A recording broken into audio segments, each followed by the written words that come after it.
A beautiful servant named Ilse approaches the disheartened and overweight prince, Ludwig, and informs him that she has been assigned to serve him. Sitting on the floor, he questions how things ended up like this. He has been reincarnated as the main character in a depraved, dark game about an Ero revolt of the Ugly Orc. In the game, the ruthless crown prince, Ludwig von Baldburg, conquers nations through war and enslaves countless women, princesses, knights, and even elves. It's a simulation RPG he had been obsessed with in his past life. The game is infamous for its hopeless endings. Even in the so-called happy ending, where he conquers all kingdoms, the protagonist is still executed. Other outcomes include defeat, rebellion, and suicide endings, each worse than the last. It's a world full of despair, with a 0% survival rate. Ilse is one of the main heroines, a tragic noblewoman, Viscount's daughter Ilse Hildebrandt, who eventually becomes Ludwig's captive slave. Puzzled, he looks at her and asks if this is their first meeting. She replies that it is, but when he asks for the current date, he's shocked to find out it's 5 years before the events of the game begin. In the original timeline, she was already supposed to be his imprisoned slave during the tutorial scene. That's how the game started. Realizing this, he sees a chance. With 5 years ahead of him, he may be able to alter the course of the story. He must escape the bad endings. Eventually, she asks what she should do, but he simply thanks her for her efforts and says there's nothing in particular. She is surprised. It's unusual for a crown prince to show such politeness to a maid. He's nervous, having never spoken to such a cute girl in his previous life. Still taken aback, she tells him that she is here to serve Prince Ludwig and asks for any instructions he might have. However, he replies that he would appreciate it if she left him alone for a while. She steps closer, trembling, unsure if she had done something wrong. Puzzled, he reassures her and tells her not to worry. He says he's grateful that someone is even willing to serve someone as unattractive as him. As she walks away, he recalls a memory from the past. A young girl once pointed at Ludwig and told her father that she would never marry a hideous monster like him. He was 13 at the time. That girl was his fiancée, Sophia Marie de Belga, princess of a neighboring kingdom, who spoke those heartless words to his face. Her comment deeply wounded the once shy and gentle boy. After that, she spread stories claiming Ludwig had inherited his father's violent, corrupt nature, and that he couldn't control his urges around women. These rumors reached Ludwig, driving him to shut himself away. In an attempt to console him, the emperor gifted him a maid, something he could treat however he pleased. It was only after Ludwig laid hands on her that he began to spiral into depravity. In his past life, he felt sympathy for Ludwig's situation. He too had been an outcast through elementary, middle, and high school, and even in college, he never once spoke to a girl. As he lies on the bed, he feels a sense of relief. He hadn't harmed anyone, and maybe that small change could lead to a better outcome. Still, Ludwig's deep desire to conquer other nations probably wouldn't shift so easily. The emperor, not Ludwig, was the one truly obsessed with war. Getting rid of the emperor might be the only way to change the story, but he knows that's nearly impossible. The furious nobles would likely kill him on the spot if the emperor, Ludwig's greatest ally, were removed. He's stuck, unsure of what steps to take. Staring into the mirror, he thinks he might at least look better if he lost some weight. After all, he is the son of a strong and handsome emperor. With a sparkle in his eyes and new resolve, he makes a firm decision. He will slim down, avoid being hated by the heroines, and try to steer clear of a bad ending. Emperor Otto von Baldburg appears, 2 beautiful women in his arms, and asks Ludwig if he doesn't like the gift he gave him. In the game, Otto is infamous as a tyrant, but he is also portrayed as a foolishly doting father who adores his only son, Ludwig. Ludwig quickly denies any dislike, saying someone as lovely as Ilse is far too good for him. Ilse comes from a once noble Viscount family in name only. In hopes of restoring their lost honor, they accepted the emperor's command for her to serve as Ludwig's toy. But if she begins to think Ludwig doesn't want her, it would deeply hurt her. The emperor reminds Ludwig not to take her too seriously. There are far more suitable matches for him. With a smile, he pats Ludwig's head and remarks that his eyes seem to have regained a bit of light. Then, his tone suddenly shifts. His voice turns sharp as he vows that Belga and the other nations that wronged Ludwig will face his iron-fisted wrath. He tells Ludwig that his moment of revenge will come. Ludwig goes silent. Otto walks away with the girls. Ludwig breathes out, unsure if the emperor is too soft on his orc-like son. Tired, he feels like his head is about to break. Holding his head, he falls to his knees, and without meaning to, asks for help. Ilsa sees this and quickly runs to him. After some time, he opens his eyes in bed. He sees Ilsa in front of him, shocked. He stares, but looks relieved that he is awake. He asks why she seems so worried. Smiling, she says it's only natural. He is her master. Hearing this, he recalls how in the game, she always acted like a loyal dog, constantly calling Ludwig her master. He thanks her, and assures her that he's fine now. Later, she admits that he seems nothing like the man the rumors describe. Feeling reassured, he tells her she doesn't have to stay any longer. She bows, politely excuses herself, and leaves. Once she's gone, he attempts to do squats, but instantly collapses, showing just how hard even a simple exercise is for him. The next morning, at breakfast, Ludwig mentions he'd like to switch to smaller portions, and more vegetables from now on. Ilsa, confused, asks if he's feeling sick. Smiling, he explains that he wants to lose some weight. Her reaction is one of surprise, but he adds that he has a request to make after they eat. Blushing, she gets flustered and says she'll prepare herself mentally, thinking it's something else. Realizing she's misunderstood, he quickly clears it up. He just wants her guidance in helping him train to slim down. Still blushing, she finally gets it. He reflects that, for someone who's been single all his life, asking a beautiful girl like Ilsa for anything romantic is far too much to hope for. Curious, she asks why he would choose her for something like this, pointing out that the Knight Commander or someone more experienced might be a better fit, but when it comes to training, she's just being modest. He knows she's more than capable. Ilsa's family, the Hildebrandt house, is a covert clan known for assassinations and secret missions. Among the heroines, she's the fastest, and known for her rapid multi-hit attacks, taking on the role of a scout. Suddenly, he bows deeply to her, shouting for help, desperate to change himself. He explains how princesses from nearby kingdoms have mocked him, and how no nation has even considered him for an engagement. Though he's the crown prince, he's been rejected and humiliated. He wants to prove them wrong, especially Princess Sophia. He doesn't expect a complete transformation, but at the very least, he wants to become less repulsive. Understanding his resolve, she bows and promises to meet his expectations, no matter what it takes. Out in the garden, Ludwig eagerly declares that he's ready to endure anything, and asks her not to go easy on him. She tests his determination, and he confidently insists that he's relying on her. Seeing the fire in his eyes, she agrees to train him seriously. He expresses his gratitude, but she firmly states that she's not Ilsa during training. He must call her instructor. Slightly confused, he agrees. With a smile, she tells him that during training, he's only allowed to respond with yes or yes, ma'am. He repeats back with acknowledgement. She then says it's time to begin training. She raises her hand and points upward, saying that will be his first training area. Confused, he looks up and sees a balcony. She begins explaining. There's no polite way to say this, but his excess fat has built up over many years. At this point, exercise and dieting alone won't be enough to remove it. The only remaining option is to either cut it off or compress it to reshape his body. She tells him the training she's about to begin is a special body modification method passed down in the Hildebrandt family. Though skeptical, he listens as she assures him of its effectiveness. Nervous but willing to trust her, he agrees to try anything to lose weight. His face stiffens when she instructs him to jump off the balcony. He hesitates, but before he can refuse, she pushes him off. He lands on his stomach, but takes no damage. He wonders if his fat acted like armor and cushioned the fall. She is instantly beside him and commands him to climb back to that balcony. He believes that it's impossible.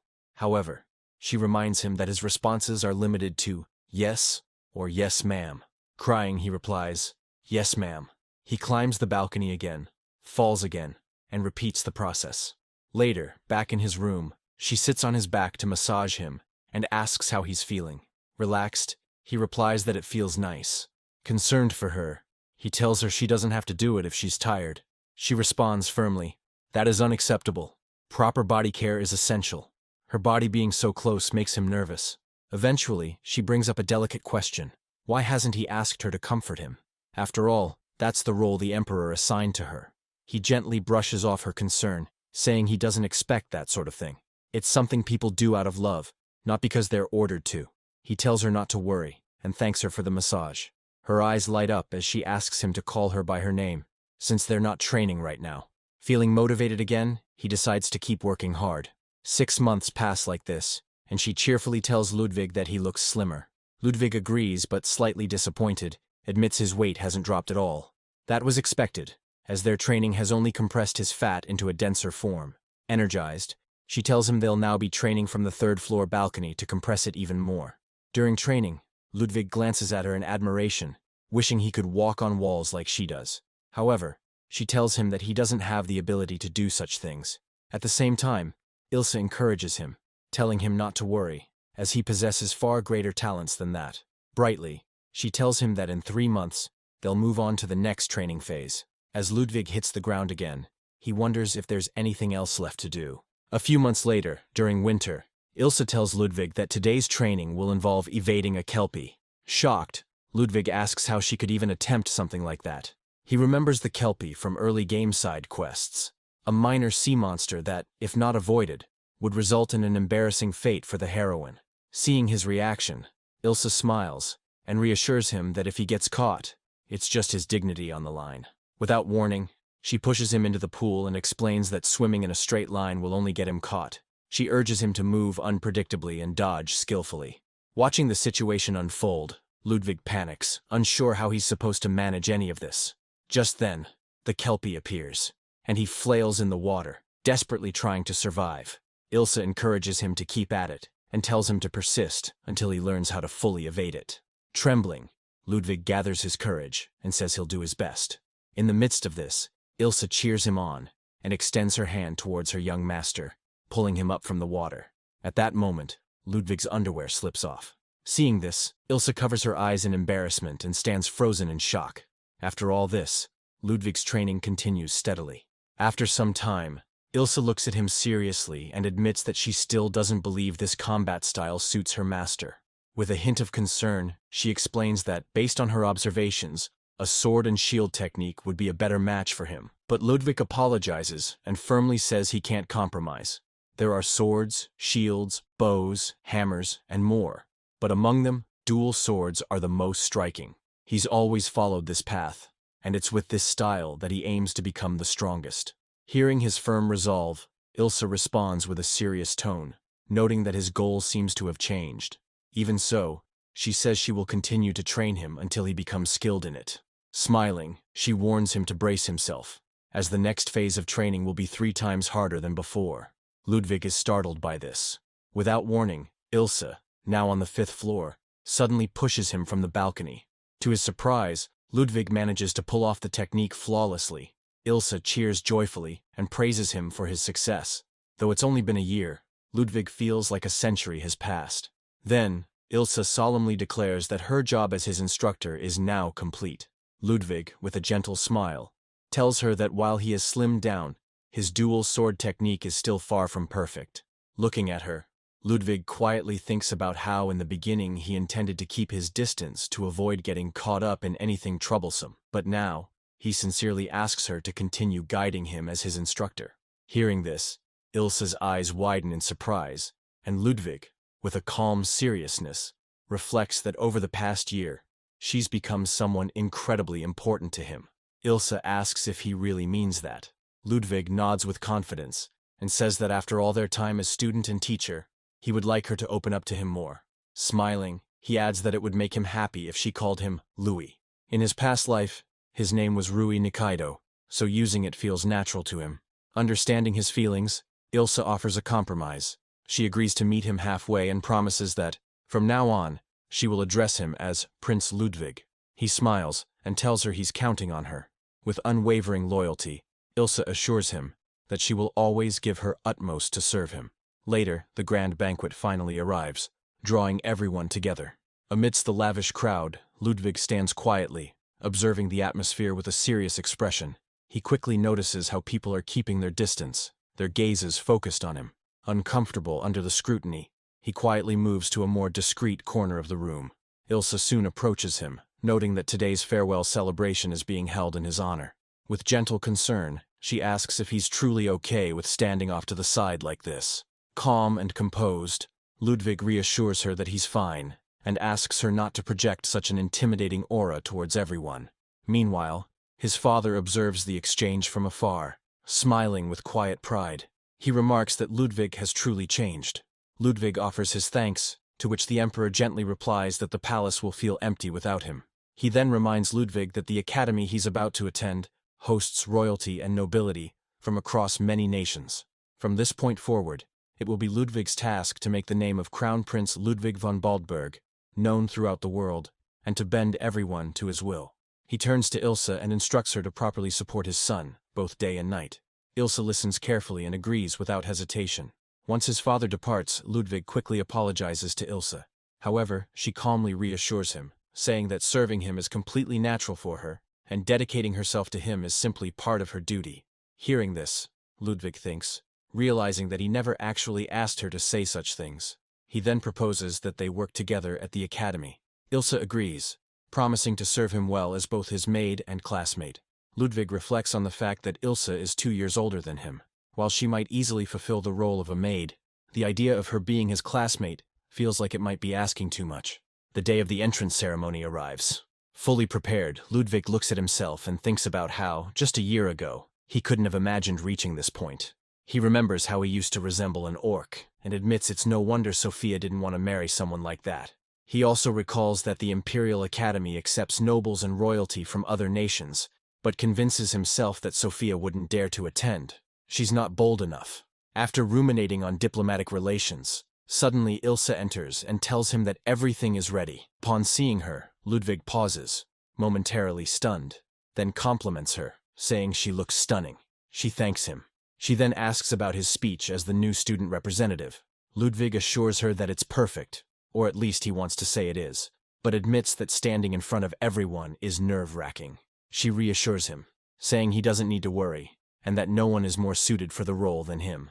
Her words surprise Ludwig, and he silently vows to give it his all to avoid a bad ending. He tells her he'll do his best, and affirms that this determination is what he needs. They arrive at the Imperial Academy together. When Ludwig offers his hand to Ilse, she hesitates. It might ruin his image, but Ludwig assures her that it doesn't matter. He's used to being mocked and ridiculed for being ugly. As they enter, Ludwig feels everyone's eyes on him.